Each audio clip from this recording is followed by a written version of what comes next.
Cleveland Cavaliers are big-time winners in the Motor City. They take down the Detroit Pistons by a final score of 116-95, and it feels like it wasn't even that close. Anthony Moeglin joining from back home in Cleveland. Spencer "Spin" Davies, the world traveler, on site in Little Caesars Arena. Spin, talk to me, brother. What's going on?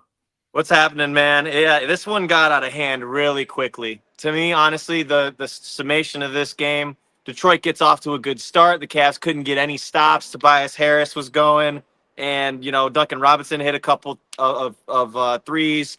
Asar Thompson got off to a pretty fast start, and then something clicked. Something clicked, and to Kenny Atkinson, it was Jalen Tyson and Craig Porter Jr. giving them some defensive intensity, changing the game. And Donovan said it again. The young guys, he's just been on them. He's just been on them, and they've been really rewarded and rewarding the coaching staff for trusting them and the work that they put in this summer to be a part of this rotation, to make a difference. And I think that's really where we start with this, because there was a point where the Pistons went 11 minutes without scoring a field goal between the end of the first quarter and the middle of the second quarter. And I feel like that right there just gave the Cavs plenty of ammunition to go out there and do their thing offensively, which they were sharing it tonight, looking really good.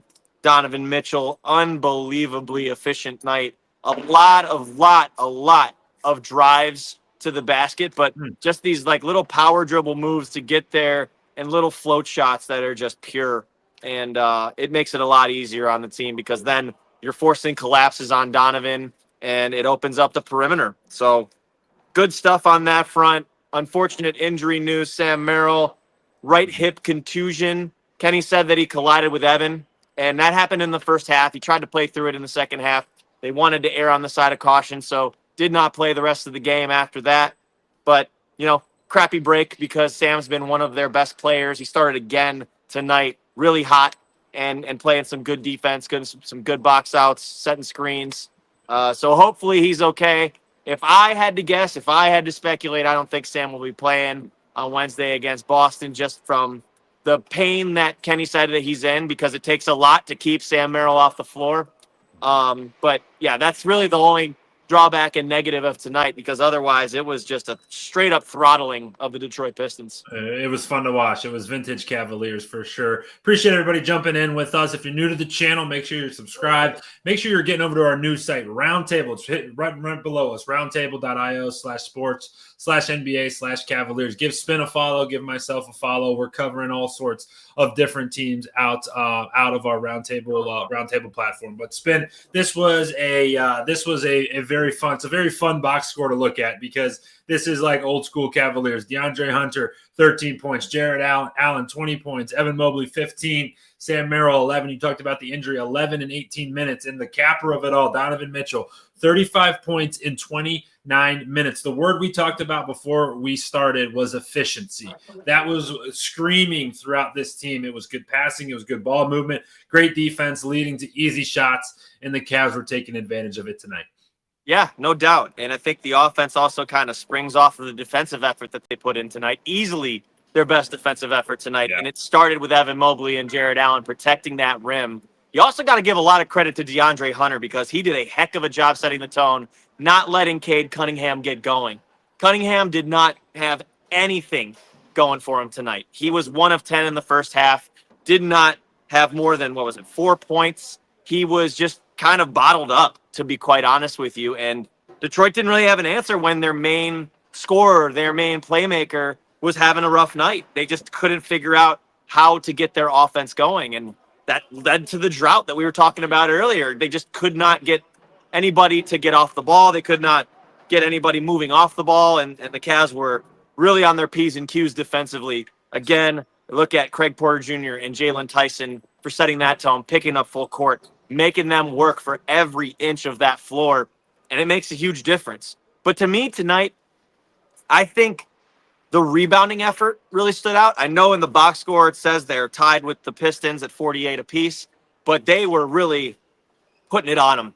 They were ready for the physicality that Jalen Duren brought them, and same with Isaiah Stewart, who had a rough night from the field. It was really a solid effort by them to just get a body on a body.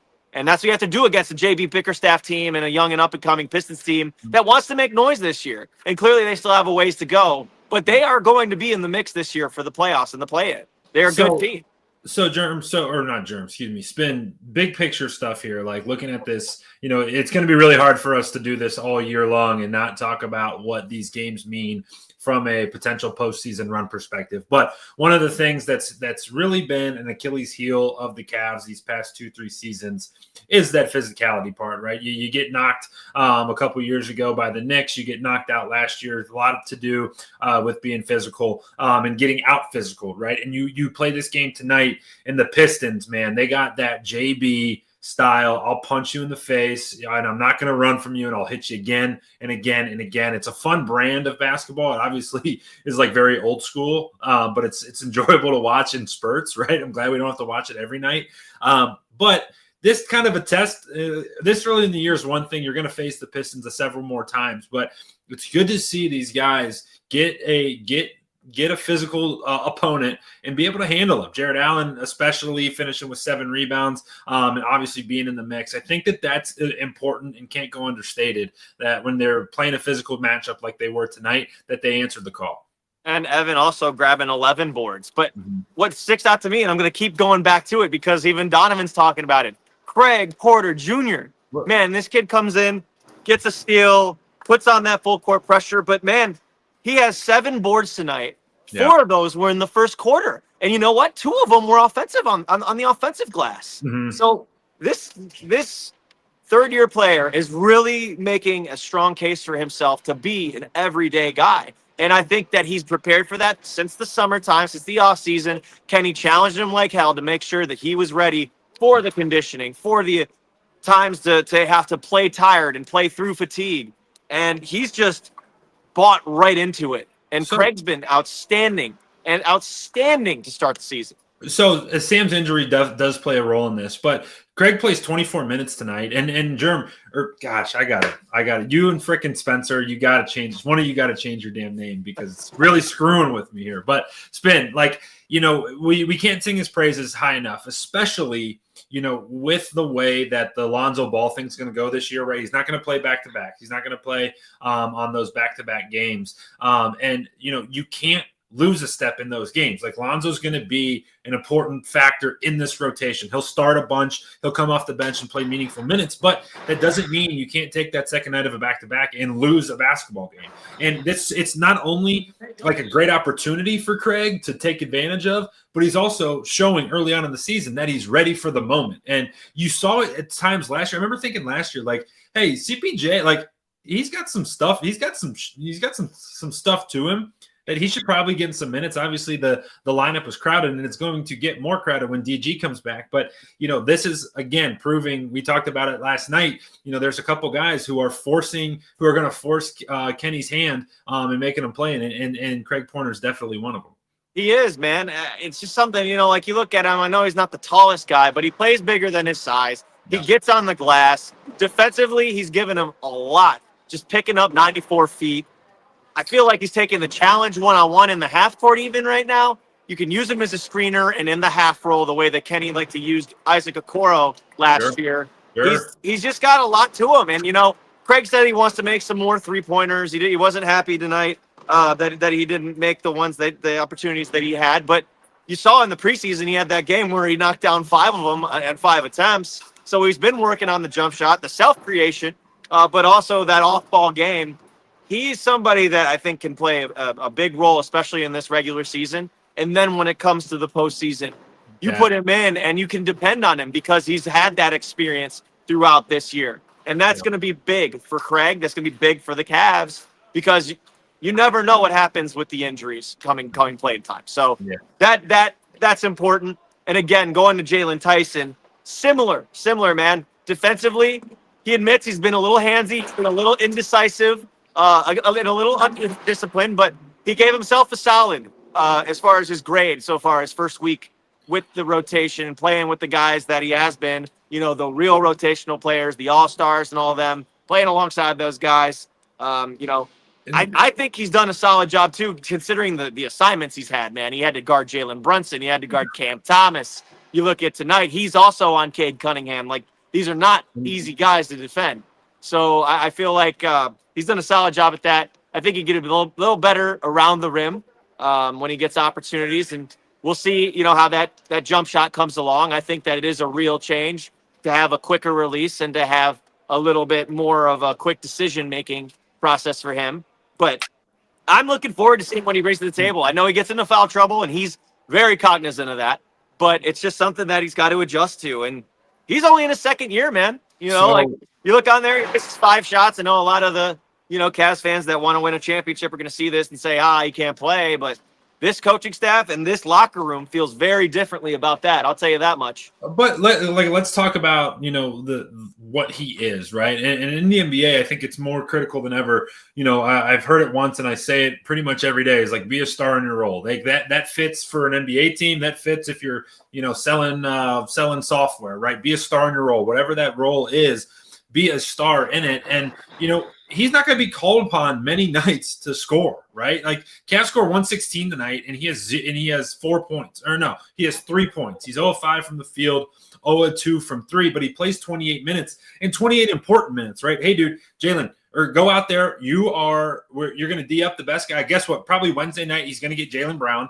Going to be a really good chance at that. You're our most athletic dude. You're the perfect size body to just guard any position. Go out and do that. We don't need you to score. Maybe take a couple shots here and there just to keep the defense honest, man. But really critical, man. Just be a star in the role. Do what you're supposed to do. Grab a couple rebounds, start a couple fast breaks, and be a true difference maker on this team.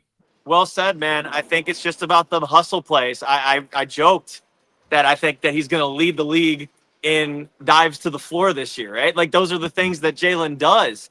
The tap backs, the tip backs, the just even jumping in the air. And if you don't get credited for the rebound, but you're just knocking that thing around to make sure your teammate keeps it alive, like, that's the kind of stuff that Jalen does.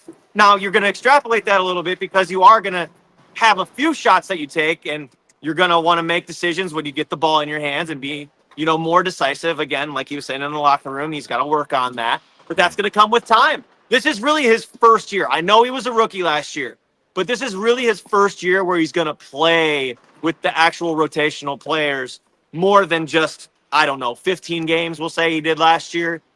This is different. This is a different type of beast, different type of animal when you're an everyday rotational player. So I'm looking forward to what JT does, but CP and JT, they got a ton of love in the locker room tonight from the Cavs stars. Yeah, and they're going to, right? Those are going to be guys that they call upon. And you know what? I just from the TV copy, obviously you're there, but watching it at home, Donovan was in his, obviously he was deep in his bag tonight. We'll get to him scoring it, but he was also in his his Uncle Don mode is kind of what I call it, like his coaching mode, where I can think of one specifically where I think it was Dean got an offensive rebound, kicked to Donnie, and he hit a 3-pointer. And Dean didn't struggle to again scoring tonight, but had 6 critical rebounds. And Donnie was instead of hey, celebrate me, he was pointing right down there, like, that's on you. That is all you. That's the hustle, and that's that coach on the floor we saw a lot of last year from Don, and it feels like it's back again in big ways. Last year it was, hey, I'm going to push Evan to be as good as he can be, and now it kind of feels like, hey, I'm going to bring this team along and make sure everybody's operating at a high level. I know we're 3 games in. I'm trying not to speak in hyperbole, but there's a lot of things to be excited about, especially from Cleveland Star. No, I agree with you, man. I mean, there was multiple times throughout the game I saw Coach Don on the floor. Yeah. He was talking to Jalen Tyson about a way he was guarding, like, okay, you move this way a little bit instead of move that way. Just some of those subtle observations that you see, teammate conversations, allowing to be accountable, holding each other accountable, I think is really why this team is going to be in a good spot, in a few months, because they're not afraid to be honest with each other. And you can't beat that. You really can't beat that kind of tough love, but also, they mean well. So, Don doing that, I love the opportunity, or not the opportunity, the moment where Craig Porter Jr. ended up getting another steal on an inbound pass, goes down, tries to get a layup on the fast break, and ends up getting pretty hit well, and doesn't get a foul call. Donovan's barking, clapping at the referee, like, what the hell? Like, like, so he's got his guys back. It's fun to watch his kind of leadership and his growth into a coach, because this might be the only opportunity that he does have that to coach. Because I know he said that he wouldn't want to be a coach. I know someone asked Kenny Atkinson that last year, who do you think would make the best coach on the team? And, he said, Don, Sam, and all that, but he goes, Donovan, I don't know if he would want to. I think he would probably shy away from that. There's no doubt, and you often hear that you hear that a lot, where the best teams they coach themselves, right? Or the leaders are on the floor, and you do a lot of those. Not only the hold each other accountable things, but like actually coaching up the young cats. Like and they know. Not only does Donovan want, let's talk about Tyson for a second. Like, not only does he want him to be a great player, but he also knows how important he's going to be come the springtime, right? When it matters, and they come up against the Pacers again, or they come up against, whomever it may be. They get the Knicks, and you're looking at a 7-game series, and they need somebody to take out, Josh Hart, or they need somebody to guard OG, and they're like, hey, you've coached him up all year long on the stuff that he's got to do. You love that from a leadership perspective. Look, last night we had somebody kicking you out. You're in the stands tonight, and they're still getting to you. I don't know. I feel like it might end up just falling while I'm on camera. That'll be it, and then I'll be like, "This is the way when you just go down. Out. When you go down. Well, before you fall out, Spin. I stayed away from the floor this time, Megs. What do they want from you? Next time we got to do it from the last row of the stadium before they kick you out. That'll be a fun show. But Spin, I want to talk about the evolution of this team, right? Because there's 2 guys on the bench that are in street clothes right now that are going to be important pieces. Darius Garland and Max Strus, right? They're still, they're not going to come back tomorrow. But when you look at this roster, it's really good. We're talking about CPJ, and you're talking about all these guys scoring. Sammy Merrill's proven that he's going to be not only a rotational guy, he needs to be on the floor a lot. How do you envision, look in your crystal ball, how do you envision the Max Strus coming back and Darius Garland coming back? Because, there's only 5 positions on the floor in one basketball, and it's going to be a lot of sharing that needs to go around. And we knew we would come through this uncomfortable conversation, right? And it's going to be that. And that's what's tough. It's a great problem to have if you're a coaching staff, right? We have too many good players. I had someone ask me today in press row, like, why isn't Craig Porter Jr. in the game? I'm like, well, do you see who's on the floor? Who are you taking out? There's an abundance of talent on this roster. It's just simply how it is. And it's good that we're having this conversation a week in, because it's gonna come up. When DG gets back, I would anticipate that probably, Tyrese Proctor will be completely out of the rotation, I would guess. You look at it, Sam ain't gonna give up his spot the way he's playing. You kidding me? CP or Jalen, maybe, it depends on matchups, like which one plays. Yeah. And then you add Max Strus into the equation, after the new year, whenever he comes back. And then you start to say, okay, is Dean going to get minutes? Is Larry going to get, it's not easy. It's not an easy conversation, but it's going to be one that they broach eventually. Luckily, it's not even Halloween yet. So, we don't have to have that yet, but a good problem to have if you ask me. They call those champagne problems in the business, man. That is a very good issue to have. And 82-game season, we know this thing. If the Cavs want to get to where they want to go to, they're going to be playing basketball in June, right? That's 8 months away. There's going to be injuries that pop up, and the depth that this team has is through the roof, and that is really exciting. Cavs are down 3 of their main players: Lonzo Ball, Darius Garland, Max Strus. Sam Merrill only plays 11 minutes, but it does not matter. They win convincingly by 21 points, 116-95. Spin, before we get out of here, 3 cities, 4 arenas. You texted us tonight. What was the best part about Little Caesars Arena? Man, that media dining, I'll tell you what. If you would have seen my place tonight. Talk about the spread. Paint the picture for the folks at home. The spread was the spread, but I'm just going to say, man, I had shrimp scampi. I had bacon tortellini. I had, Brussels sprouts. On the other plate, we had 2 very freshly cooked chicken tenders, 3 pieces of skirt steak, a roll, okay? We went absolutely bonkers in the media dining room. I'll tell you what. And I left the Little Caesars pizza alone. I've had Little Caesars pizza. I don't gotta have it, But I was eyeing down some of those cheesy breads. But there was quite a bit. I didn't touch the salad because that's not what we're here for. We're here to indulge. We're here to have the bad food, right? So that's what I went for. Benny's living high on the hog. All right, quickly rank them. You had MSG, Brooklyn's Arena, Barclays Center. You had Rocket Mortgage, and then you had Little Caesars. Rank them 1 to 4. Well, I'm not going to get in trouble. I'm going to say Rocket number 1. All right, Rocket number 1. All right, 2 to 4. Rank them 2 to 4. Okay, just because it was my first time, I got to put MSG up there, right? Yeah. It's the pageantry. It's being able to experience Spike Lee on the sideline, seeing the lights, seeing the celebrities. Like it's a different type of experience than a basketball game, right? So seeing MSG was cool. Barclays in here is kind of a tie for me. Barclays reminds me a lot of Rocket Arena. It's a lot of LED lights, very bright. Sound system's tremendous, But this is a very new arena itself, too. Very modern. I love the concourse. I think the concourse here, I think, beats out everybody's because it's so big and tall. I like how much room there is. So that's definitely a benefit here in Detroit. I like them. But I'm not going to get in trouble. So yeah, any celebs tonight? You went Spike Lee to LeVar Ball. Any celebs tonight in Detroit? You get Eminem. You get Jared Goff. I did not see Marshall Mathers tonight. I did want to take a picture or video when we were driving by 8 Mile though. That was one to take you back. Make sure you take that picture pretty quickly and get the heck out of 8 Mile. Not someone awesome night for you, Spin, the road dog, Spencer Spin Davies. I'll say it every time we're on with you, hardest working guy in Cleveland media. So make sure you're following along. Make sure you're getting over to Roundtable.